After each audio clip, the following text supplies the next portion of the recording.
Hello friends, तो आज की सीरीज में हम करेंगे उत्तराखंड डीएलएड एंट्रेंस एग्जाम से रिलेटेड प्रीवियस ईयर में पूछे गए क्वेश्चन पेपर को। आज हम करेंगे रीजनिंग के क्वेश्चन पेपर को। आप लोग अपनी तैयारी के साथ साथ इन क्वेश्चन पेपर्स को भी ज़रूर सॉल्व कर लें ताकि आपको अपनी प्रतियोगी परीक्षा के लिए हेल्प मिल सके। तो चलिए फ्रेंड्स, बिना टाइम वेस्ट करे कंटिन्यू करते हैं हम आज की सीरीज को। पहला क्वेश्चन है ब्लड रिलेशन के रिगार्डिंग, और आप सबको मैंने पहले ही क्लियर किया हुआ है, ये इंपॉर्टेंट टॉपिक है। 1 से 2 नंबर का क्वेश्चन आपसे जरूर पूछा जाता है। तो देखिए, क्वेश्चन में आपसे पूछा गया है, एक महिला की ओर इशारा करते हुए राजन ने कहा, वह उस औरत की बेटी है जो कि मेरे माँ के पति की माँ है। महिला राजन की क्या लगती है? तो देखिए, इस टाइप के क्वेश्चन को आप जनरेशन में डिवाइड कर लें। पहली जनरेशन में सपोज हम होंगे, ठीक है।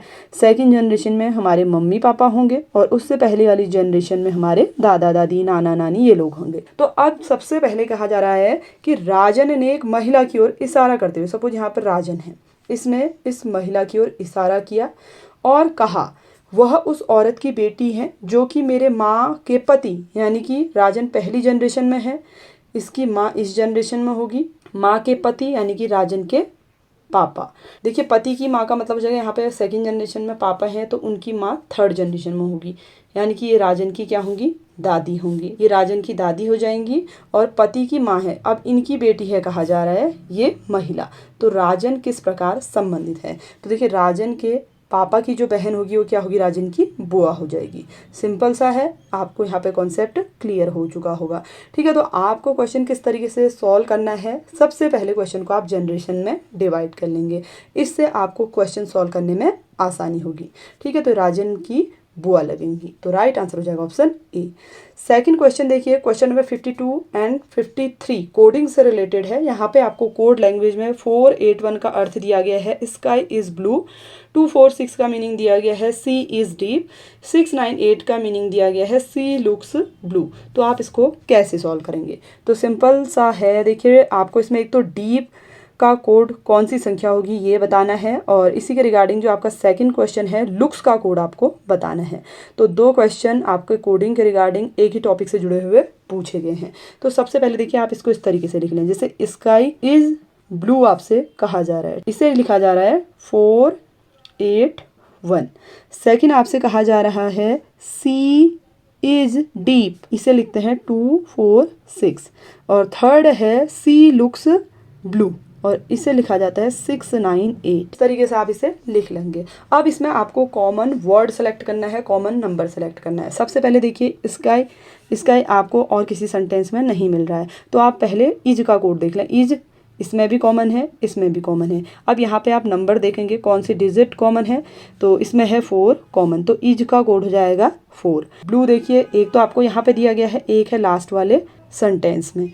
आप इनको अलग अलग शेप में सेव कर लेंगे। ठीक है, ब्लू का कोड हो जाएगा 8। सी के लिए हम देख लेंगे, देखिए इस तरीके से मैं यहाँ से इसे कर ले रही हूँ। सी के लिए यहाँ पर कॉमन हो जाएगा 6, यानी कि सी का कोड हो जाएगा 6। अब बचा स्काई, डीप और लुक्स।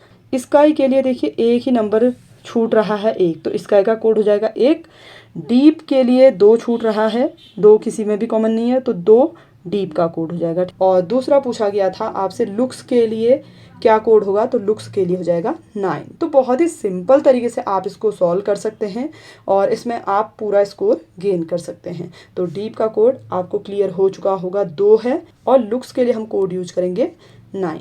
अगला जो आपका क्वेश्चन है डायरेक्शन के रिगार्डिंग है। आप सीधे चल रहे हैं, फिर आप बाईं ओर मुड़ गए। यदि इस समय अस्त होता सूर्य आपकी बाईं ओर हो तो आरंभ में आप किस दिशा में चल रहे थे? देखिए, सपोज आप यहाँ पे हैं, ठीक है, आप सीधे चल रहे हैं, यहाँ को गए, यहाँ से आप बाईं ओर मुड़ गए। बाईं का मतलब है कि आप इस पोजीशन पर मुड़ जाते हैं। यदि इस समय सूर्य अस्त होता है और आपकी बाईं ओर है, बाईं का मतलब हो गया इस डायरेक्शन की ओर। ठीक है, अस्त होता हुआ जो सूर्य है वो इस डायरेक्शन को है, यानी कि जो आपकी प्रारंभिक दिशा होगी स्टार्टिंग की, आप देख सकते हैं आप यहाँ से चल रहे थे इस डायरेक्शन को, तो यह है पूरब, पश्चिम, ठीक है, और यह है उत्तर और दक्षिण। तो आपकी जो दिशा थी स्टार्टिंग में वो पूरब की ओर थी। तो राइट आंसर हो जाएगा जो आपका आरंभिक बिंदु है वो पूर्व की ओर है। देखिए आपको डायरेक्शन का नॉलेज होना चाहिए, बहुत ही आसान से क्वेश्चन होते हैं। आपको जिस भी डायरेक्शन को मोड़ने को बोला जा रहा है वो अपने हैंड के अकॉर्डिंग आप सेट कर लेंगे, ठीक है। तो आप आसानी से इनके आंसर फाइंड कर सकते हैं। तो इसमें राइट आंसर हो जाएगा ऑप्शन ए। अगला जो क्वेश्चन है कैलेंडर पर बेस्ड है। एक देश एक्स का राष्ट्रीय दिवस मंगलवार को प्रारंभ हुए किसी महीने के चौथे शनिवार को मनाया जाता है। राष्ट्रीय दिवस किस तारीख को होगा। देखिए महीने का जो पहला दिन है वो मंगलवार से शुरू होता है, यानी कि 1 तारीख को क्या है, मंगलवार है। फिर उसके बाद आप चौथे शनिवार को कह रहा है, तो सबसे पहले आप देखिए शनिवार कितने को पड़ेगा। 1 को मंगल है तो 2 को आपका हो जाएगा बुध, 3 को होगा बृहस्पति, 4 को होगा शुक्र और 5 को होगा शनिवार। पहला जो शनिवार आपका पड़ेगा वो 5 को पड़ेगा। दूसरा शनिवार कितने को पड़ेगा इसके अकॉर्डिंग, 12 को, और तीसरा शनिवार पड़ेगा 19 को, और इस तरह से जो आपका चौथा शनिवार पड़ेगा वो 26 को होगा। यानी कि जो राष्ट्रीय दिवस मनाया जाएगा वो 26 को मनाया जाएगा, ठीक है। तो राइट आंसर हो जाएगा ऑप्शन सी। नेक्स्ट क्वेश्चन है, देखिए नीचे दी गई अंक श्रृंखला में ऐसे कितने 3 हैं जिनके ठीक पहले 6 तथा ठीक बाद में 9 नहीं हो। यानी कि 3 के बाद 9 नहीं होना चाहिए लेकिन ठीक पहले 6 हो सकता है। देखिए ऐसे कितने नंबर हमें चेक करना है। तो पहली कंडीशन देखिए यहाँ पे 9 3 6, देखिए 3 से पहले 6 होना चाहिए न कि 9। सेकंड है 6 3 9, लेकिन यहाँ पे 9 है बाद में, तो ये भी नहीं हो सकता। इसके बाद देखिए फिर से आपको दिया गया है 3 यहाँ पे दिया गया है लेकिन इससे पहले है 9, तो ये संख्या भी नहीं हो सकती है। इसके अलावा आपको फिर से यहाँ पे दिया गया देखिए 6 3 9, तो यहाँ पर बाद में फिर से 9 है, तो यहाँ पे ये संख्या भी नहीं होगी। और इसके बाद भी आपको इसी तरीके से संख्या दी गई है जिसके ठीक बाद में 9 है, लेकिन यहाँ पे कहा जा रहा है कि 9 नहीं होना चाहिए। तो इसका मतलब है कि इसमें एक भी ऐसी संख्या नहीं है जिसके ठीक पहले तो 6 है लेकिन ठीक बाद में 9 नहीं है, ठीक है। तो यहाँ पे जो भी ऑप्शन है ये रॉन्ग है क्योंकि ऐसे कोई भी नंबर नहीं है, तो सारे ही ऑप्शन रॉन्ग हो जाएंगे। तो देखिए इस टाइप का जो क्वेश्चन है वो आपका बोनस मार्क्स में जाता है, तो इसमें कोई भी आंसर राइट नहीं है। अगला क्वेश्चन है, एक बस स्टैंड से प्रत्येक 55 मिनट पर दिल्ली के लिए बस रवाना होती है। पूछताछ क्लर्क ने एक यात्री को बताया कि बस 20 मिनट पहले ही छूटी है और अगली बस 10:35 पर जाएगी। पूछताछ क्लर्क ने यात्री को कितने बजे ये सूचना दी। देखिए ये क्या कह रहा है कि 10:35 पर अगली बस का जो समय है वो होगा, तो 10:35 है और पिछली बस का जो समय है देखिए 10:35 से आप कर दीजिए 55 मिनट को माइनस, पिछली बस का जो समय था वो 9:40 था। अब पूछताछ क्लर्क द्वारा जो यात्री को सूचना दी गई है उसमें हम 20 मिनट को ऐड कर लेंगे। 9:40 से जब 20 मिनट आप आगे ऐड करेंगे तो एग्जैक्ट 10 बजे ये सूचना दी गई होगी। तो राइट आंसर हो जाएगा ऑप्शन सी। नेक्स्ट क्वेश्चन है, दिए गए आरेख का ध्यान पूर्वक अध्ययन करके बताइए कि कितने विद्यार्थी कोई भी खेल नहीं खेलते। देखिए टोटल विद्यार्थी है यहाँ पे 40। हम इस डायग्राम से सबसे पहले चेक करेंगे क्रिकेट के खिलाड़ियों की संख्या। 25 माइनस आप 16 कर लेंगे तो ये हो जाएंगे 9। इसी तरीके से टेनिस के खिलाड़ियों की संख्या आप चेक कर लेंगे तो ये हो जाएंगे 6, और दोनों खेल खेलने वाले जो विद्यार्थी हैं वो हैं 16। तो अब आप क्या करेंगे, देखिए टोटल प्लेयर्स से इनको माइनस कर देंगे। 6 + 9 + 16, तो ये हो जाएंगे देखिए 40 माइनस 6 और 15 + 16 हो जाएगा 31। तो 9 ऐसे प्लेयर हैं जो कोई भी खेल नहीं खेल रहे हैं, तो राइट आंसर हो जाएगा ऑप्शन ए। नेक्स्ट क्वेश्चन है, दी गई आकृति में घनों की संख्या की गणना कीजिए, यानी कि नंबर ऑफ क्यूब आपको बताना है। 3 डायग्राम आपको दिए गए हैं। सबसे पहले वाले डायग्राम में जब आप नंबर ऑफ क्यूब काउंट करेंगे तो देखिए 1 2 3 4 5 6 7 8 9 10, तो टोटल 10 यहाँ पे क्यूब है। और इसी तरीके से इसके बैक साइड में भी है क्योंकि यहाँ पे दिया गया है। तो टोटल देखिए यहाँ पे हो जाएंगे 20 क्यूब। सेकेंड डायग्राम है ये वाला, इसमें भी आप जब चेक करेंगे तो देखिए कितने क्यूब दिए गए, 1 2 3 4 5 6 7 8 9 10 11 12 13 14। इसके बैक में भी इतने ही होंगे, ठीक है। तो ये हो जाएंगे 14 2 जा 28, 20 + 28। इसी तरीके से हम थर्ड वाले डायग्राम में चेक करेंगे, 10 क्यूब इसके फ्रंट में है तो टोटल ये हो जाएंगे, बैक साइड में भी दिया गया है तो ये हो जाएंगे 20। तो आप ऐड कर लेंगे 20 इस वाले में है, 28 इसमें है, 20 इसमें है, तो टोटल हो जाएंगे 68 क्यूब। तो राइट आंसर हो जाएगा ऑप्शन सी। अगला क्वेश्चन है, जब एक घन बनाने के लिए निम्नलिखित आकृति को मोड़ दिया जाता है तब 5 डॉट्स वाले सतह के सामने कितने डॉट्स होंगे। तो देखिए इस टाइप के जो क्वेश्चन है आप इनको थोड़ा सा प्रैक्टिस करेंगे तभी आपको क्लियर हो पाएंगे। देखिए घन के जो फलक है वो इस तरीके से फोल्ड होंगे, ठीक है, ये इससे मैच करेगा, यानी कि इसके सामने ये वाला पार्ट होगा, इस वाले पार्ट के सामने होगा ये वाला, एक के सामने होगा 4 वाला। आपसे क्या पूछा जा रहा है, जो 5 डॉट वाला है उसके सामने कितने डॉट होंगे, तो उसके सामने होंगे 3। तो राइट आंसर हो जाएगा ऑप्शन सी। नेक्स्ट क्वेश्चन है, देखिए दी गई आकृति में त्रिभुजों की संख्या ज्ञात कीजिए। तो देखिए इस टाइप के जो क्वेश्चन है इनकी आपको प्रैक्टिस करनी होती है। आप जितना ज़्यादा प्रैक्टिस करेंगे उतने ही ज़्यादा परफेक्ट बनेंगे इन क्वेश्चंस को सॉल्व करने में। आप लोग इसको कैलकुलेट करिएगा तो इसका राइट आंसर आपको मिल जाएगा 28। नेक्स्ट क्वेश्चन है, देखिए आपको दिया गया है PXYZ एक पेपर के टुकड़े को फोल्ड करने का अनुक्रम दिखाती है। आकृति जेड दिखाती है कि किस प्रकार फोल्ड पेपर को काटा गया है। आपको एक ऐसी आकृति को चुनना है जो आकृति जेड को फैलाने पर प्राप्त होगी। ठीक है, यहाँ पे आपको डायरेक्शन दिया गया है कि किस तरीके से कागज को फोल्ड किया गया है और उसके बाद उसमें कटिंग की गई है। अब जब हम उसे ओपन करेंगे तो किस तरह का आपको डायग्राम मिलेगा पूछा जा रहा है। तो देखिए इसे जब आप सॉल्व करेंगे तो इसका आपको राइट आंसर मिल जाएगा ऑप्शन बी। ओपन करने के बाद कुछ इस तरीके का दिखेगा ये कटिंग पेपर। नेक्स्ट क्वेश्चन है, देखिए आपका अंग्रेजी वर्णमाला के रिगार्डिंग। इस प्रश्न में आपको अंग्रेजी वर्णमाला के अक्षरों और संख्याओं का संयोजन दिया गया है। उस विकल्प को चुनें जो दिए गए संयोजन के जल प्रतिबिंब जैसा दिखता है। जब इसका आप वाटर इमेज दिखेंगे तो वो कुछ इस तरीके से दिखेगा।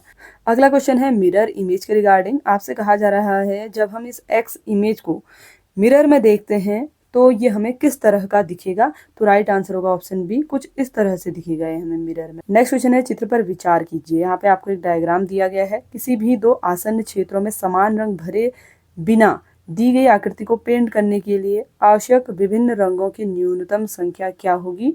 तो देखिए इसका राइट आंसर हो जाएगा ऑप्शन ए 3। नेक्स्ट क्वेश्चन है, देखिए यहाँ पे आकृतियां आपको दी गई हैं। आपको संबंध स्थापित करके बताना है कि प्रश्नवाचक चिन्ह के स्थान पे क्या आएगा। क्वेश्चन मार्क के प्लेस पे ये वाला डायग्राम आएगा क्योंकि इसमें ये रोटेट हो रही है सीरीज, तो आप इसको सॉल्व कर सकते हैं। नेक्स्ट क्वेश्चन भी देखिए इसी पर बेस्ड है। आपको बताना है कि क्वेश्चन मार्क के प्लेस पे क्या आएगा। देखिए ये इससे समानता रखता है क्योंकि ये एकदम पास पास है। तो अब आपसे पूछा जा रहा है कि ये जो डायग्राम है फोर्थ वाला किससे संबंध स्थापित करेगा इनमें से। तो देखिए इसमें राइट आंसर हो जाएगा ऑप्शन डी। अगला क्वेश्चन है, दी गई 4 आकृतियों में से 3 निश्चित तरीके से समान है, हालांकि एक आकृति अन्य 3 की तरह नहीं है। वह आकृति चुने जो अन्य से अलग हो, बिल्कुल अलग होनी चाहिए, इनसे पूछा जा रहा है। तो देखिए इसमें ई जो आकृति है वो सबसे अलग होगी क्योंकि बाकी सभी जो आकृतियां हैं वो सरल रेखा से बन रही हैं। अगला क्वेश्चन है पासे के रिगार्डिंग, यानी कि डाइस से जुड़ा हुआ आपसे पूछा गया है। यहाँ पे इसके फेस मेंशन किए गए हैं। आपसे कहा जा रहा है कि 5 के विपरीत पर कौन सी सतह होगी। तो डाइस पे कुल 6 साइड होती हैं, 6 अंक होते हैं, यानी कि 1 2 3 4 5 6। तो सिंपल सा है, देखिए यहाँ पे आपको सारे साइड मेंशन किए गए हैं। 6 भी किया गया है, 5 भी, 1 भी, 2 भी, 4 भी। तो यहाँ पे 3 मेंशन नहीं किया गया है। तो इसका मतलब है 5 के जो अपोजिट साइड में साइड होगी वो 3 वाली होगी। ठीक है, तो राइट आंसर होगा ऑप्शन सी। क्वेश्चन नंबर 70 और 71 में आपसे कहा गया है कि 4 विकल्प आपको दिए गए हैं जो क्वेश्चन मार्क को कंप्लीट करे, यानी कि यहाँ पे आपको बताना है कि इनमें से कौन सी आकृति फिक्स होगी। तो देखिए इसको आप पैटर्न को कंप्लीट करेंगे तो पैटर्न कुछ इस तरीके का बनेगा। ठीक है, और यहाँ से आपको इस तरीके का डायग्राम मिल जाएगा। तो राइट आंसर हो जाएगा ऑप्शन सी। नेक्स्ट क्वेश्चन भी देखिए आपको इसी तरीके से दिया गया है। यहाँ पे आपको बताना है क्वेश्चन मार्क के प्लेस में इन 4 ऑप्शन में से कौन सा फिट होगा। तो देखिए जब आप इसको सॉल्व करेंगे तो आपको इस लाइन को यहाँ तक कंप्लीट करना है, इसे आप इस तरीके से कंप्लीट कर लेंगे। ठीक है, और यहाँ पे आप इसको इस तरीके से ज्वाइन कर देंगे। तो इसमें देखिए जो राइट आंसर आपको मिल जाएगा ऑप्शन डी होगा। नेक्स्ट क्वेश्चन है, देखिए लॉजिकल सीक्वेंस से रिलेटेड। तो आपको यहाँ पे 4 ऑप्शन दिए गए हैं, इनका सही सीक्वेंस क्या होगा। देखिए लॉजिक के अकॉर्डिंग अगर आप चलते हैं तो सबसे पहले ये सी वाला डायग्राम आएगा। सेकंड नंबर पर आएगा बी वाला क्योंकि इसके हेड में एडिटिंग करी जा रही है, तो सेकंड नंबर पर आ जाएगा बी। थर्ड नंबर पर आएगा देखिए डी वाला ऑप्शन क्योंकि इसके हेड जो है वो ब्लैक कर दी गई है, तो यहाँ पे हो जाएगा डी वाला ऑप्शन। इसी तरीके से फोर्थ नंबर पर आएगा ए वाला क्योंकि इसमें 2 पंखुड़ी टाइप बना दी गई हैं। ठीक है, तो सी बी डी ए इसके लिए करेक्ट आंसर होगा। तो ऑप्शन ए होगा इसका राइट आंसर। क्वेश्चन नंबर 73 से 75 तक क्वेश्चन जो है क्यूब पर बेस्ड है। एक ठोस घन जिसकी प्रत्येक भुजा 8 सेंटीमीटर है, विपरीत सतहों के जोड़े लाल नीला और काला रंग किया गया है। फिर इसे प्रत्येक 2 सेंटीमीटर भुजा के घनाकार ब्लॉकों में काटा जाता है। तो आपसे इसके रिगार्डिंग क्वेश्चन पूछा गया है, कितने घनों की कोई भी सतह रंगीन नहीं होगी। पहला क्वेश्चन ये पूछा गया है। सेकंड है, कितने घनों की केवल 2 सतह रंगीन हैं। और तीसरा है, कितने घनों में 3 रंगीन सतह हैं। तो देखिए, इसको हम सबसे पहले देख लेते हैं एक बार। यहाँ पे आपसे कहा जा रहा है कि जो बड़ा क्यूब है ये 8 सेंटीमीटर का है, और फिर उसके बाद इसको प्रत्येक 2 सेंटीमीटर भुजा के घनाकार ब्लॉक में काटा जाता है। तो देखिए, क्यूब के रिगार्डिंग कुछ बेसिक से पॉइंट होते हैं, जैसे फेसेस अगर हम बात करें क्यूब की, नंबर ऑफ फेसेस होते हैं क्यूब के 6। ठीक है, 6 कैसे होंगे, जैसे एक साइड ये है, एक इसकी अपोजिट साइड हो जाएगी, एक ये है तो इसकी एक नीचे वाली साइड हो जाएगी, एक ये साइड है तो इसकी एक अपोजिट साइड, यानी कि 6 फेसेस होंगे। इसी तरह से नंबर ऑफ वर्टेक्स होते हैं क्यूब में 8, और नंबर ऑफ एड्ज यानी कि जो कॉर्नर होते हैं वो 12 होते हैं। वॉल्यूम ऑफ क्यूब होता है ए क्यूब। ठीक है, तो बेसिक से पॉइंट हैं, जब मैं आपको टॉपिक क्लियर करूंगी तो सारे ही फॉर्मूले आपको वहां पे समझ आ जाएंगे।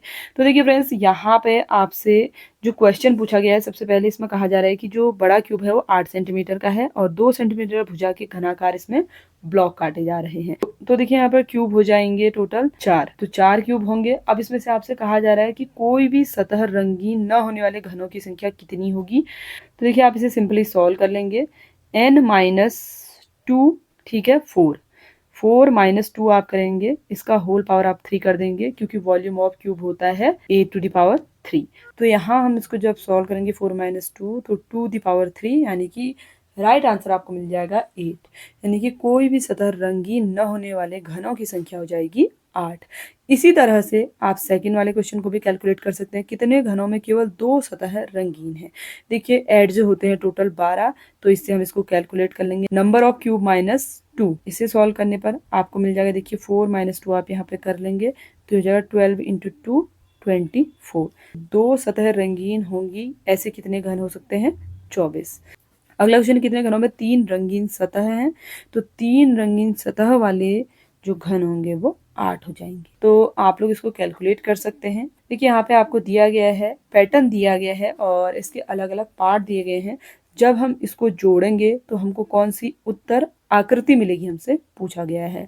तो देखिए, इसको सॉल्व करने पर आपको राइट आंसर मिलेगा ऑप्शन सी। इसी तरीके से आप इस वाले डायग्राम को भी सॉल्व करेंगे तो इसमें आपको राइट आंसर मिल जाएगा ऑप्शन ए। क्वेश्चन नंबर 78 और 79 में आपको सीरीज दी गई है। क्वेश्चन मार्क के प्लेस पर कौन सी सीरीज आएगी आपको सेलेक्ट करना है। तो देखिए, सबसे पहले यहाँ पे आपको जो डायग्राम दिया गया है कुछ इस तरीके से है। अब इसे जब 90 डिग्री रोटेट किया तो ये यहाँ को आ गया, और फिर से 90 डिग्री रोटेट करेंगे तो ये डायग्राम यहाँ, और ये कॉर्नर वाला जो नेक्स्ट स्टेप में आएगा वो 90 डिग्री मुड़ने पर इस साइड आ जाएगा। ठीक है, तो आप यहाँ पर चेक कर लेंगे, इस तरीके का जो डायग्राम होगा वो ऑप्शन डी वाला है। ठीक है, तो राइट आंसर हो जाएगा ऑप्शन डी। नेक्स्ट क्वेश्चन भी कुछ इसी तरीके से है। क्वेश्चन मार्क के प्लेस पे आपको बताना है कौन सा डायग्राम आएगा। तो सबसे पहले देखिए, आपको यहाँ पे इस तरीके की आकृति दी गई है और इसमें जो लाइन है वो अंदर को फोल्ड की गई है। अगली आकृति में ये जो लाइन है बाहर को ओपन कर दी गई है। तो देखिए, यहाँ पे सबसे पहले जो डायग्राम है, आप इसे 90 डिग्री जैसे हमने इसे मूव किया तो इसकी जो इनर साइड थी लाइन की वो आउटर साइड को हो गई है। इसी तरीके से अगले डायग्राम में फिर से हम इसे 90 डिग्री घुमा देंगे और घुमाने पर जो लाइन्स हैं वो अंदर की ओर होती है। फिर नेक्स्ट वाला जो डायग्राम बनेगा, इसका मतलब उसकी जो लाइन है वो बाहर को खुलेंगी और डायग्राम जो है वो अपोजिट साइड यानी कि उल्टा हो जाएगा। ठीक है, तो इसमें राइट आंसर हमें मिल जाएगा ऑप्शन ए। क्वेश्चन नंबर 80 और 81 में आपको बताना है कि क्वेश्चन मार्क के प्लेस पे कौन सा ऑप्शन राइट होगा। तो देखिए, यहाँ पे सबसे पहले आपको दिया गया है BEGK, यहाँ पे दिया है ADFJ। तो जब आप देखिए -1 करेंगे A मिलेगा, -1 करेंगे D मिल जाएगा, G पे -1 करेंगे F मिलेगा, K पे -1 करेंगे तो आपको J मिलेगा। यानी कि एक एक अल्फाबेट हमें पीछे आना है। इसी तरीके से जब आप PSVY में करेंगे तो P से एक अल्फाबेट आप माइनस करेंगे तो आपको O मिलेगा, S से -1 करेंगे तो आपको R मिलेगा, V पे -1 करेंगे तो आपको U मिलेगा, Y से -1 करेंगे तो X मिलेगा। ORUX है हमारे पास ऑप्शन बी में, तो राइट आंसर हो जाएगा ऑप्शन बी। अगला क्वेश्चन है K/T। ठीक है, रेशियो आपको दिया गया है 11/20, फिर आपको प्रोपोर्शनल दिया गया है G/R। रेशियो आपको क्वेश्चन मार्क के प्लेस पर बताना है क्या आएगा।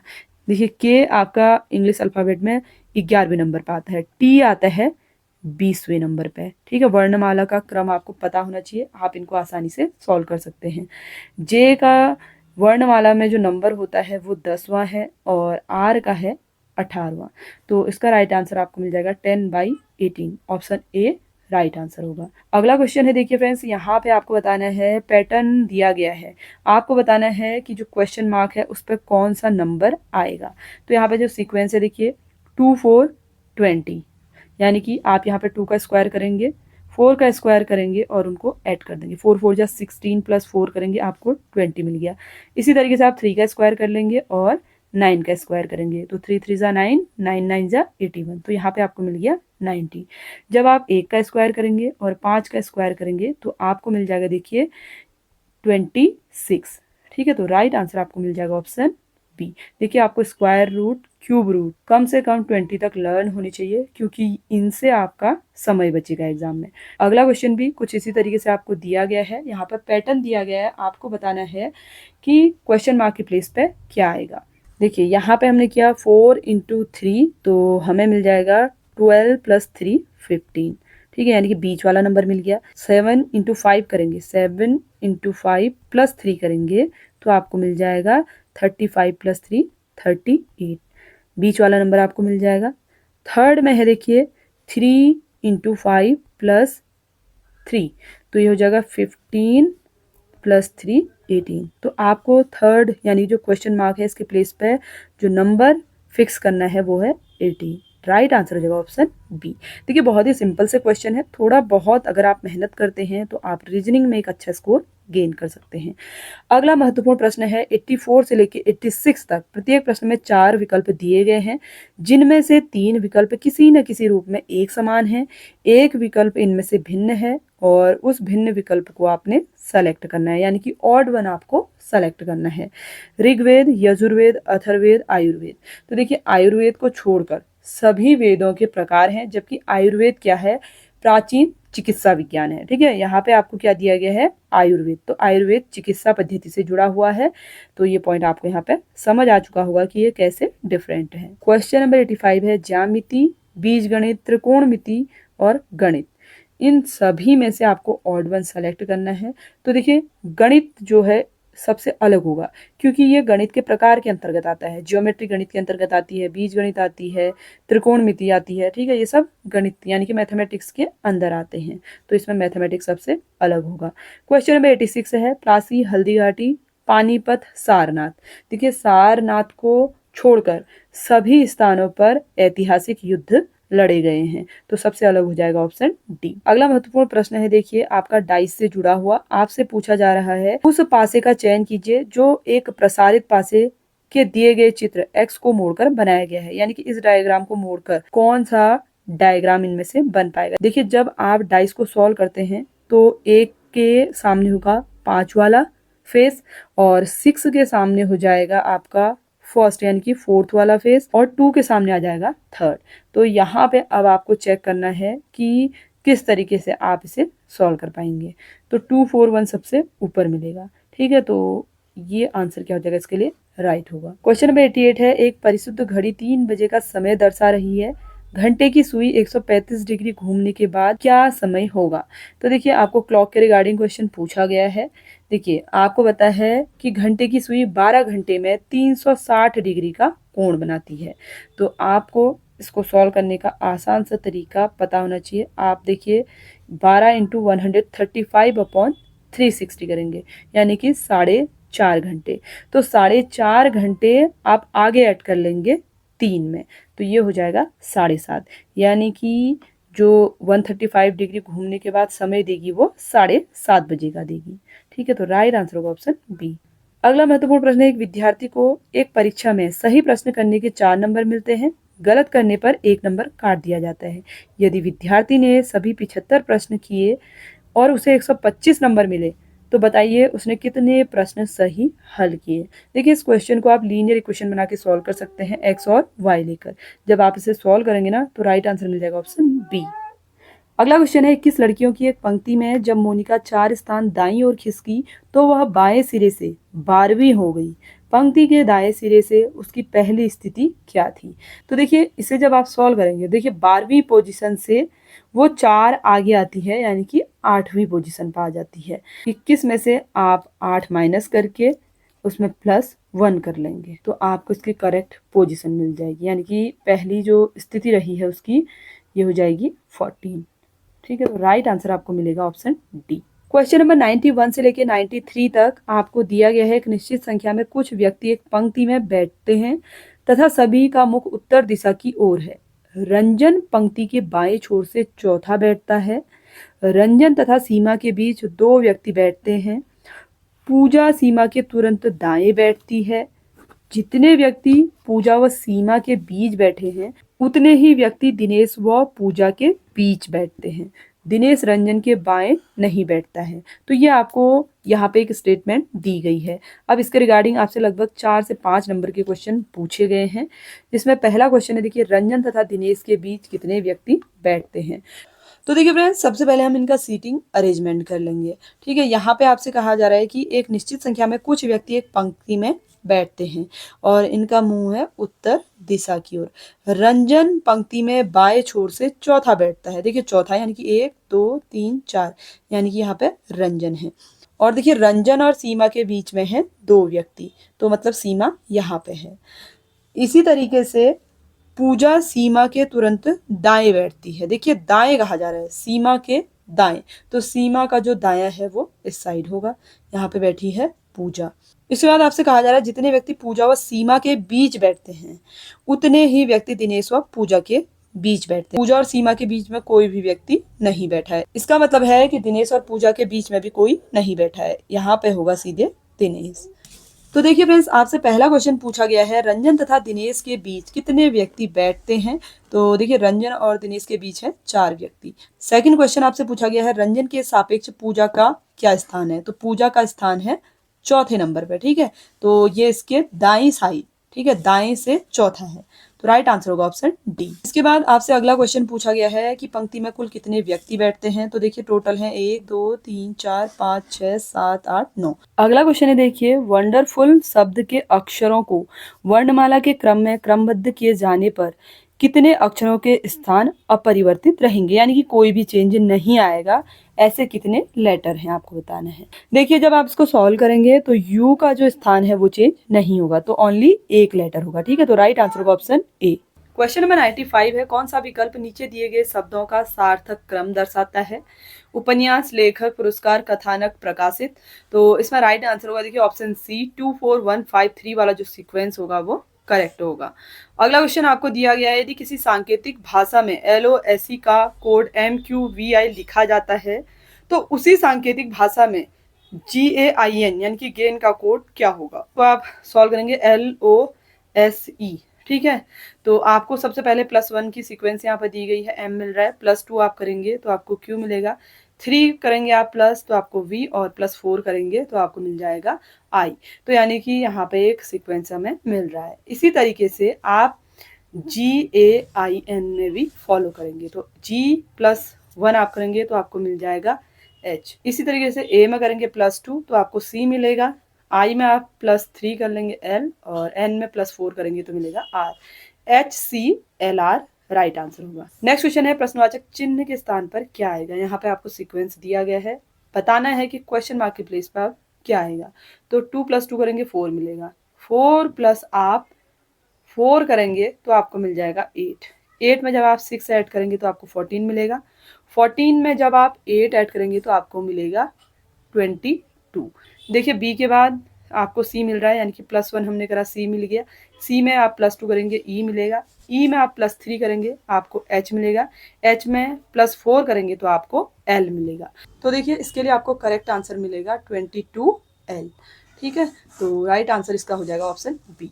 क्वेश्चन नंबर 98 है, लेखक का संबंध पाठक से उसी प्रकार से है जिस प्रकार निर्माता का संबंध निर्माण से होगा। ठीक है, राइट आंसर होगा ऑप्शन ए। क्वेश्चन नंबर 99 है, यदि किसी माह का 7वां दिन शुक्रवार से 3 दिन पहले आता है तो उस माह के 19वें दिन कौन सा वार होगा।